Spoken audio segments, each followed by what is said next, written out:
اب دوسرا واقعہ آ رہا ہے،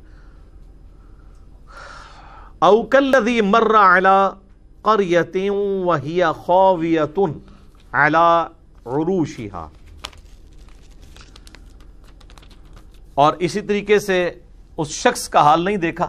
اب یہ دیکھنے سے مراد یہ نہیں ہے کہ مطلب وہ سارے لوگ وہاں پہ حاضر و ناظر تھے، یہ لنگوسٹک لٹریچر کی بات ہو رہی ہے. جیسے قرآن میں آیا کہ کافروں نے نہیں دیکھا زمین و آسمان ملے ہوئے تھے، ہم نے انہیں پھاڑ کے جدا کیا. سورہ الانبیاء میں مراد یہ نہیں کہ کافروں نے دیکھی ہے کوئی ویڈیو، مراد یہ کہ یہ اللہ کی قدرت کا نظارہ نہیں دیکھ رہے ہو کہ ان کو کسی نے بنایا، کہ ایک شخص جو گزرا ایک بستی پر سے جو کہ الٹی پڑی تھی اپنے چھتوں کے بل، یعنی وہ کوئی تباہ و برباد، کوئی کھنڈرات تھے. تو اس شخص نے کہا قال انا یحیی ہذہ اللہ بعد موتہا، اللہ تعالیٰ مردوں کو کس طرح مرنے کے بعد زندہ کرے گا، یہ بستی کس طرح زندہ ہو سکتی ہے.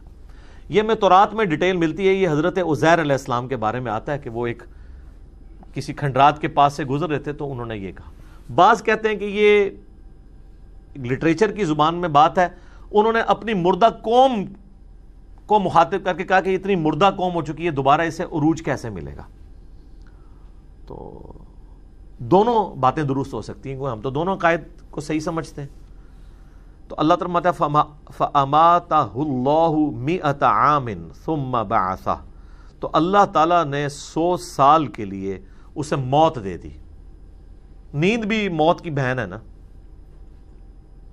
اس کے بعد اٹھا لیا. وہ نیند بھی ہو سکتی ہے اور فزیکل موت بھی ہو سکتی ہے. جیسے اللہ تعالیٰ نے اصحاب کہف کو تو 300 سال کے لیے سلا دیا تھا. 300 جو ہے وہ عیسوی اعتبار سے اور 309 ہجری اعتبار سے، یعنی لیونر کیلنڈر کے اعتبار سے. قال کم لبثت، تو جب اللہ تعالیٰ نے اسے اٹھایا نا حضرت عزیر علیہ السلام کو، تو اللہ نے فرمایا ہاں بھی کتنا عرصہ تم یہاں پہ تیرا گزرا ہے. قال لبثت یوما او بعض یوم، تو انہوں نے کہا یا تو میں پورا دن یہاں پہ سویا رہا ہوں یا دن کا کچھ حصہ. قال بل لبثت 100 عام، اللہ تعالیٰ نے فرمایا نہیں، تم تو 100 سال کے لیے یہاں پہ لیٹے رہے ہو. فانظر الی طعامک وشرابک لم یتسنہ، دیکھ اپنے کھانے پینے کی چیزوں کی طرف، کوئی خراب بھی نہیں میں نے ہونے دی. 100 سال تک کھانے پینے کی چیز بھی اپنی اصلی حالت میں موجود ہے. وانظر الی حمارک، اپنے گدھے کی طرف دیکھ. گدھا جو ہے وہ مر کے اس کی ہڈیاں بھی آ چکی ہوئی تھی. ابھی بڑے مزے کی بات ہے، اللہ تعالیٰ چاہتا تو گدھے کو زندہ رکھ سکتا تھا، خوراک کو خراب کر دیتا اور کہتا دیکھ یہ خراب ہوئی خوراک جو ہے میں اس کو کس طرح ٹھیک کرتا ہوں. تو کسی کے دماغ میں یہ بات آ سکتی تھی کہ گدھا 100 سال کی عمر کا بھی ہو سکتا ہے یا وہ لمبی عمر کا بھی ہو سکتا ہے. کھانا تو ایک ٹائم سے دوسرے ٹائم تک نہیں چلتا، الا یہ کہ آپ کسی ٹھنڈے علاقے میں ہو. تو اللہ تعالیٰ نے کھانے کو 100 سال تک، یہ ہے معجزہ، کھانے کو 100 سال تک ٹھیک رکھا ہے، گدھے کو مار دیا. اور آگے دیکھیں کیا الفاظ ہیں، وانظر الی حمارک، اپنے گدھے کی طرف دیکھ، وَلِنَجْعَلَكَ آیَةً لِلنَّاسِ، ہم اسے لوگوں کے لیے نشانیاں بنا دیں گے اور تیرے لیے بھی.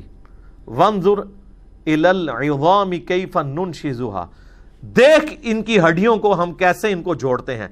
ثم نکسوها لحما، پھر اس پہ کیسے گوشت چڑھاتے ہیں. سر یہ منظر تو حضرت عزیر نہیں دیکھا ہے، حالانکہ یہ روزانہ ہو رہا ہے، انسان کے کیس میں بھی جانداروں کے کیس میں بھی، لیکن وہ فزیکلی سامنے نظر نہیں آ رہا ہوتا اور اس کا ایک ٹائم پیریڈ ہوتا ہے. انسان کے کیس میں آلموسٹ 9 مہینے لگتے ہیں، ہاتھی کے کیس میں 22 مہینے لگ جاتے ہیں، لیکن یہ سیکنڈز میں ہوا ہے کہ وہ ہڈیاں تھیں ان پہ اللہ نے ایسے گوشت چڑھایا، ایک دم سامنے گدھا سامنے آ گیا. ٹھیک ہے، اللہ اکبر.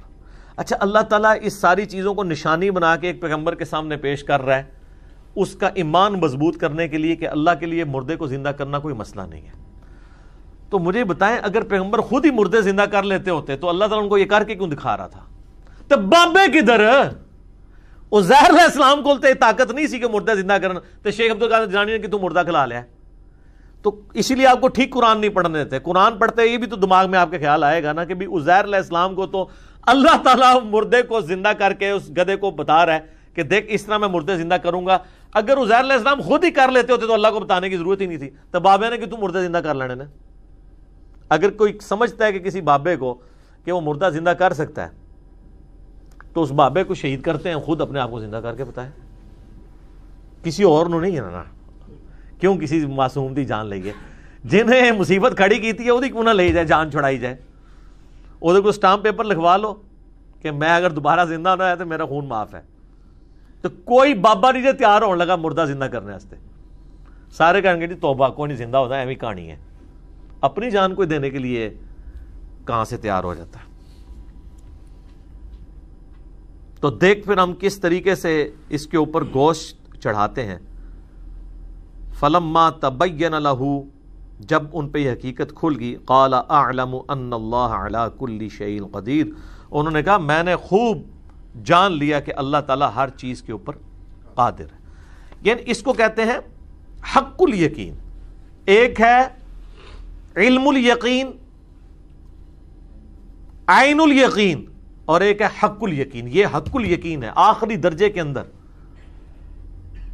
علم الیقین کہ آپ کو کسی نے بتایا کسی جگہ پہ آگ لگی ہوئی ہے، آپ وہاں پہ پہنچے، آگ آپ کو نظر بھی آ گئی، دھواں اٹھتا ہوا، تو آپ نے اپنی آنکھوں سے مشاہدہ کر لیا، اسے کہتے ہیں عین الیقین، یعنی آنکھوں سے یقین حاصل کر لیا.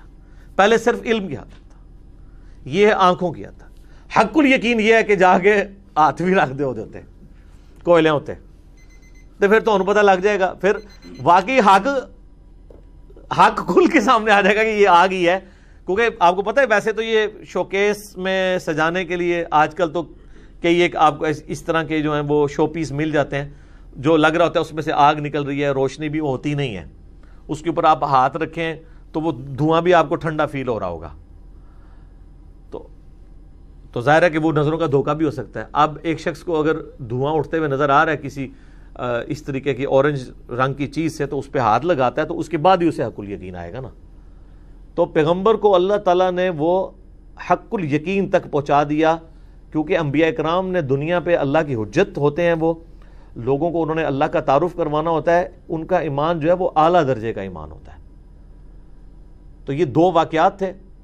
ایک واقعے کے اندر کافر کے ساتھ علمی مجادلہ ہوا حضرت ابراہیم علیہ السلام کا، دوسرے واقعے میں حضرت عزیر علیہ السلام کے سامنے مردے کو زندہ کر کے بتایا گیا، اور 100 سال کے لیے ان کو بھی اللہ نے سلا دیا. اور آپ دیکھیں حضرت عزیر علیہ السلام 100 سال تک سوئے رہے یا مردہ رہے، اللہ نے دوبارہ ان کو زندہ کیا. ان کی عمر وہی رہی جس میں وہ فوت ہوئے تھے، اور اسی دوران ان کے سارے ہم عمر لوگ فوت ہو چکے ہوئے تھے. وہ تو جب اپنی قوم میں آئے تو کوئی ایک بوڑھی زندہ تھی، کوئی بڑی عمر والی، اس نے حضرت عزیر کو پہچانا ہے، باقیوں کو تو پتہ بھی نہیں تھا. پھر حضرت عزیر نے ان پہ دعوت توبہ امت کے اوپر پیش کی، اور دوبارہ سے ان کو پھر عروج بنی اسرائیل کو ملا حضرت عزیر علیہ السلام کی دعوت توبہ کی برکت سے. تو یعنی اللہ تعالیٰ نے ان کو دکھایا کہ اگر اللہ مردے کو زندہ کر سکتا ہے نا، تو اس مردہ بنی اسرائیل کو دوبارہ سے دنیا کا حکمران بنا سکتا ہے. تو یہ دوسرا عروج تھا. پہلا عروج ان کا وہ طالوت اور جالوت کی جنگ کے بعد آیا، پھر دوبارہ سے یہ محکوم ہو گئے کچھ عرصے بعد، اور دوبارہ یہ جو عروج ہے حضرت عزیر علیہ السلام کے ذریعے اللہ تعالیٰ نے ان کو دلوایا، اور مردہ قوم کو اللہ تعالیٰ نے زندہ کیا، ان کو دنیا پہ حکمرانی دی. تو یہ حضرت عزیر علیہ السلام کا یہ واقعہ. اور اب تیسرا واقعہ جو ہے نا وہ حضرت ابراہیم علیہ السلام کا واقعہ ہے، مردوں کو زندہ کرنے کے حوالے سے. انشاءاللہ اس میں کئی ایک ٹیکنیکل چیزیں بھی ہیں، میں اس کو اگلی دفعہ ڈسکس کروں گا. وہ ایک امپورٹنٹ واقعہ ہے جو ان کو اللہ تعالیٰ نے حکم دیا کہ 4 پرندے پالو، ان کو اپنے سے ہلا لو، پھر ان کو کاٹا، ان کا پورا قیمہ کیا گیا، پھر اللہ تعالیٰ نے ان کو زندہ کر دیا. تو اس واقعے کو انشاءاللہ تعالیٰ ہم اگلی قرآن کلاس کے اندر ڈسکس کریں.